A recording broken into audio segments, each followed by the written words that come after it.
It is no secret that Volvo is currently developing the next-gen S60 and V60, and both vehicles are slated to arrive later this year. Despite getting closer to their debut, there aren't enough information or spy shots to give us an idea on what to expect from the vehicles. Well, soon we can get over that, as Volvo has now confirmed that they will spill every bean in regards to the next-gen V60 within days from now. An emotional teaser trailer was launched by Volvo and it revealed that the next V60 will make its first appearance on February 21st, next week.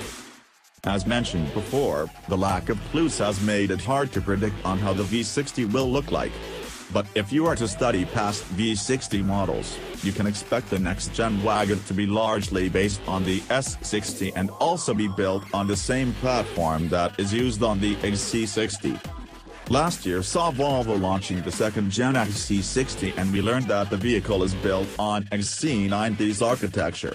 As such, it is likely for the next V60 to have a larger than usual measurements but with the same trim offerings on other Volvo vehicles.